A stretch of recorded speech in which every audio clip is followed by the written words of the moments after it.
je m'appelle Barbara Probst. Euh, j'ai commencé à jouer quand j'avais 15 ans dans un téléfilm de Jacques Fansten pour la télévision. Et, et j'ai continué jusqu'à mon... Enfin, j'ai continué sans école jusqu'à mon entrée au conservatoire il y a un peu plus de 10 ans maintenant. Et donc, j'ai fait le conservatoire à Paris et la Lambda à Londres, qui est l'équivalent Oui, du conservatoire. oui, enfin, Voilà. bien sûr, merci de l'expliquer pour ceux qui ne connaissent pas. Pardon. Pardon, Oui. c'est le basique. Donc voilà, ça c'est ma formation. Ok. Et La lambda, ça dure combien de école temps? finie, théâtre et tournage, et voilà. Donc en fait, 3 ans de conservatoire et 2 ans à la lambda ou 3 ans à la lambda? Enfin, là aussi, ça se complique. J'ai eu un parcours du conservatoire très étrange et j'étais une des dernières à avoir la chance de pouvoir bénéficier de ça. En fait, il y avait un échange pendant plusieurs années. Il y a eu un échange où on pouvait faire notre deuxième année de conservatoire à Londres. Ah, waouh, d'accord, ok. En fait, le master, parce qu'à la Lambda, il y a plusieurs cursus différents. Et donc, en faisant une année de master là-bas, de théâtre classique, Shakespeare, voilà, pendant Waouh. 1 an. Donc, j'ai eu la chance de faire ça. Et ensuite, quand je suis rentrée pour terminer mon conservatoire, j'ai été engagée par Nicolas Briançon pour jouer au théâtre de la Madeleine, Waouh. ce qui était mon premier contrat de théâtre. C'était fou. T'avais Et quel... bah écoute, je suis assez nulle avec les âges, j'avais 20. Attends, c'était en 2000. Merde, qu'est-ce que j'ai pas fait comme question? Je sais pas, j'avais 22, 23, je crois, un Ah, truc comme ça. t'étais jeune. Bah oui, de toute façon, en dessous des 24, parce qu'ensuite, il me semble que le conservateur, on peut plus le passer. Là, ils ont. Le conservatoire, mais c'était 26 la limite, je crois. Non, c'est Voilà. 26, mais avant, Ah, 26. Ah ouais, c'est possible, oui, t'as raison. l'époque, Ouais. c'était T'as 20. raison, t'as raison. Ouais, absolument. Ok. Mais donc voilà, et donc j'ai dû prendre une année sabbatique du conservatoire Ouais. pour jouer au théâtre. Et ensuite, je suis rentrée au conservatoire, finir ma troisième année après. Donc ça a été un parcours un peu mais très intéressant et génial parce que du coup, j'ai pu rencontrer plusieurs promotions. Bien sûr, bah oui, bien sûr. Voilà. Commençons par la première question. Donc, qu'est-ce que tu trouves le plus difficile et qu'est-ce que tu trouves le plus facile dans ton métier? Ah. Euh, le plus difficile, instinctivement, je dirais l'attente quand on ne travaille pas. Euh, ouais, je dirais vraiment ça parce que par opposition, le plus facile, c'est quand on joue, c'est quand finalement on a le matériel et qu'on a cette liberté de pouvoir s'exprimer et de faire ce qu'on aime. Et C'est du coup, quoi toi pour ce que tu as dit, j'ai mis un peu de temps à. Parce que c'est vrai que bon, à un certain moment, on commence à s'habituer et à se dire, ouais, ça fait partie du métier. ouais, J'ai décidé de faire acteur et voilà, et ça peut pas être moi non-stop. Ou ça peut pas être moi du premier coup, c'est normal, c'est le jeu, je suis pas toute seule. Mais toi, quand tu as cette attente, et qu'est-ce que tu as commencé à faire pour, sans, justement, restant interprète, n'ayant pas encore l'envie d'exprimer autrement, qu'est-ce que tu as fait pour le vivre mieux? il y a plusieurs choses.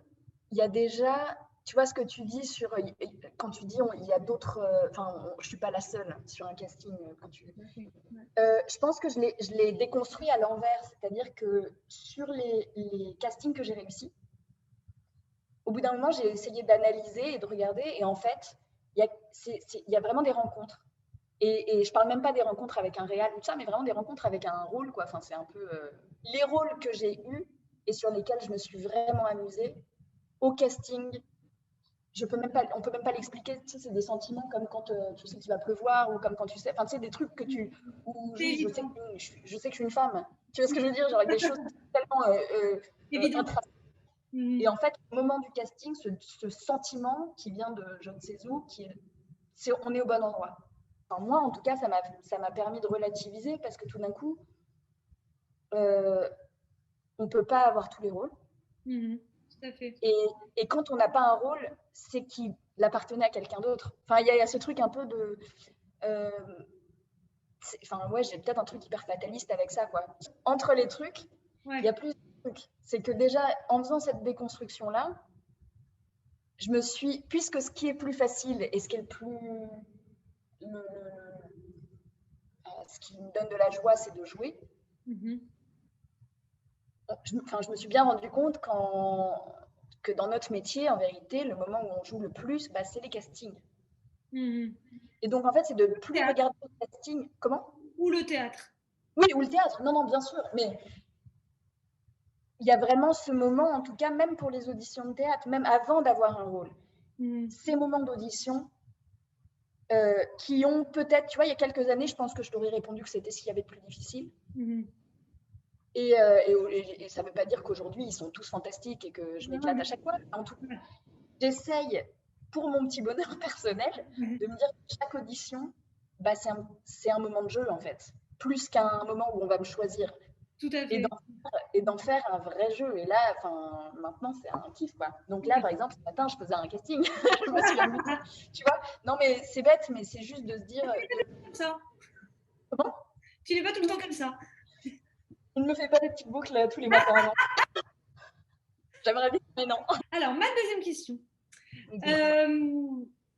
Si donc maintenant tu rencontrais, et si ça t'arrive, quand tu rencontres un acteur qui donc sort de l'école et qui aimerait faire ce métier, mais qui ne sait pas trop par où commencer et qui aimerait avoir des conseils, qu'est-ce que tu lui dirais? Ou alors, toi, qu'est-ce que tu aurais aimé qu'on te dise quand tu as commencé? Alors, je finis même par une autre question, excuse-moi. Est-ce que tes parents t'ont donné des conseils? Non. Ok. Je pense que les conseils, en tout cas, je viens d'une famille où on ne voulait pas donner on ne donne pas de conseils. Oui, les conseillers ne sont pas oui, où c'est chacun son chemin. On est conscient que, en tout cas, voilà, c'est ce dont j'ai la sensation, c'est qu'il y a tellement de chemins différents que c'est très compliqué de donner un conseil parce qu'il n'y a pas de règles. Il n'y a pas de règles là-dedans. Mais en revanche, ce qu'on a pu m'apporter de la famille, c'est le travail. C'est la notion de travail. C'est-à-dire que c'est de toujours travailler de toujours arriver avec du mat. Quand on est quelque part, le faire à 1000%. Tu vois, c'est aussi simple que ça. C'est-à-dire ne pas regretter et ne pas. Toi, par exemple, quand il y a t'as un texte qui t'arrive pour un casting. Ouais. C'est autre chose encore quand t'écris parce que t'as tout le scénar. Mais là, t'as pas tout le scénar. T'as que le texte. Comment tu le travailles? C'est quoi tes exercices? Déjà, je le lis organiquement. Ça, c'est un truc que c'est marrant, c'était une de mes profs à la Lambda qui avait dit ça un jour. Et en fait, je me suis rendu compte que. T'avais compris tout de suite ce que ça voulait dire? Moi, ça m'a parlé, mais je vais t'expliquer. C'est de couper l'intellect et de. Tu sais, on dit souvent un acteur est bête. Moi, ça, j'y crois pas. Je pense que mais c'est une intelligence qui n'est pas forcément intellectuelle. C'est-à-dire que c'est une intelligence du cœur, c'est con de dire ça, mais c'est un peu ça. C'est-à-dire qu'il faut réussir à écouter son instinct. Et donc, pour moi, cette lecture organique, c'est comme un parcours d'émotions. C'est comme si tout d'un coup, en fait, au lieu de lire des mots et de lire un texte, c'est comme si je regardais une carte de la route. Tout d'un coup, il y a un parcours émotionnel qui se dessine. Et donc, j'essaye, en fait, la première lecture d'une scène ou d'un script ou d'une pièce ou peu importe, j'essaye, alors je ne dis pas que c'est toujours facile, mais en tout cas, d'être à l'écoute de ça, de ce chemin-là. Parce que très souvent, pour moi en tout cas, le premier ressenti est souvent intéressant. Je ne vais pas dire juste ou quoi que ce soit, c'est pas vrai, mais en tout cas, va me conduire quelque part. Et ensuite, le contre-pied. Voire complètement s'autoriser l'inverse, s'autoriser de nouvelles perspectives, en fait. Et ouais, voilà. Et je vais lire. Moi, j'ai une mémoire visuelle de toute façon. Je peux pas passer par l'écrit, je peux pas par l'oreille, rien du tout. Tu vois, j'ai besoin de lire. Et une fois que j'ai ce dessin-là, ça s'inscrit. Et après, je m'amuse. Et avec est-ce que tu as des personnes avec qui tu travailles toujours en binôme ou qui te font répéter tes textes ou des choses comme ça? Ma mère. Oh, nice. Non, c'est vrai. Non, ma mère, c'est génial parce que ça a été hyper difficile au départ, en fait. Enfin, c'était du coup à l'adolescence, tu vois, mais les premières. Quand j'ai préparé le conservatoire, Donc, ma maman, c'est une comédienne de théâtre magnifique, qui a Comment elle commencé s'appelle? très jeune aussi. Comment? Comment elle s'appelle? Elle s'appelle Catherine Chevalier. Ok, Et elle a commencé très, très jeune, parce qu'elle a commencé en venant pas du tout de ce milieu-là, d'accord. mais par des amis de ma tante, qui est aussi comédienne maintenant. Ils savaient que donc c'était Adjani qui partait de la Comédie Française, et Ouais. ils avaient besoin d'une jeune première, une jeune. Ouais, Voilà. bien Et sûr. donc, elle est entrée au Français pour remplacer Adjani, donc à 15 ans. Avant de Wow, faire le conservatoire. Et ensuite, elle a fait aussi le conservatoire. Mais donc, voilà, ma mère, elle a eu un peu finalement le même parcours, parce qu'elle a commencé très jeune, tu vois magnifique, ça. aussi. Ouais. Magnifique.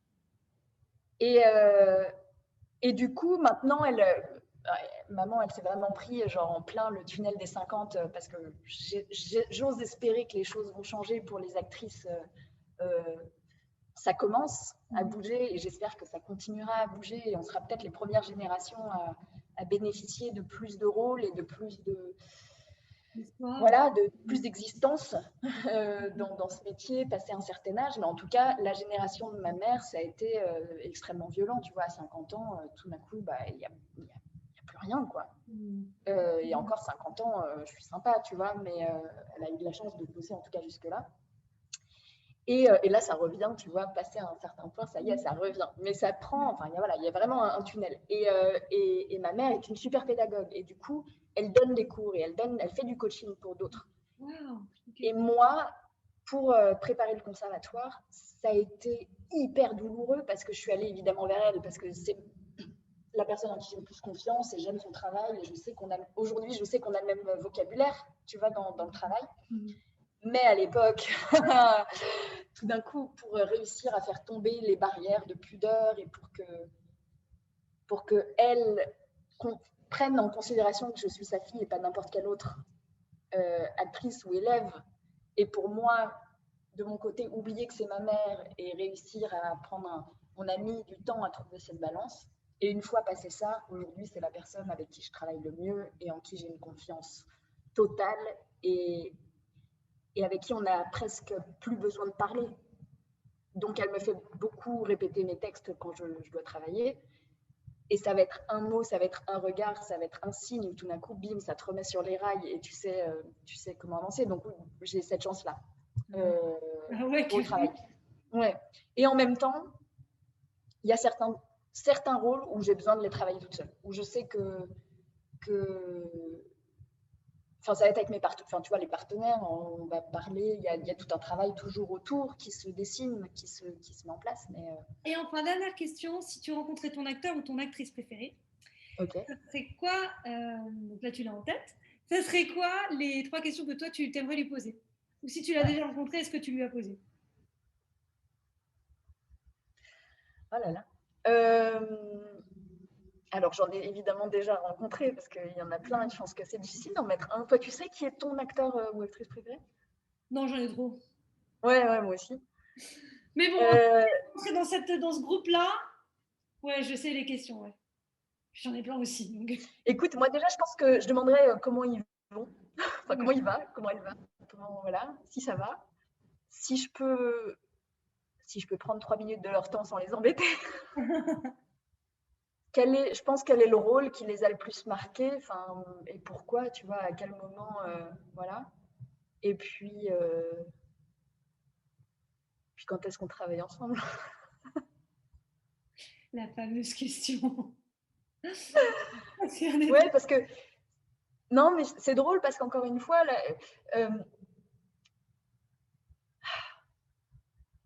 les acteurs, en fait, c'est marrant, parce que je pense que j'ai jamais eu ce truc de fan, tu sais, Ouais. mais pour rien, pour vraiment, enfin, en fait, j'ai de l'admiration pour tellement de gens, mais j'ai jamais eu un truc de starstruck. Ouais, ouais, complètement. Ouais, ouais. Et du coup, je crois que c'est un désir, en fait. Il y a un truc où, Ouais, ouais, puis du coup, de les observer, enfin, de pouvoir avoir la chance de les en fait, en bossant avec les gens, tu les rencontres vraiment. Enfin, il y a un truc où tout d'un coup, tu les vois travailler, et c'est en ça. Moi, ce serait ça, ce serait de dire, ok, je peux être une petite souris et venir me voir ouais, travailler. super. Ok, super. Bah, merci beaucoup, Barbara. Merci beaucoup. Bah non, merci à toi. Écoute, désolée, j'ai fait plein de digressions. Non, non, t'inquiète. Intenable. Pas de souci. Allez, je coupe.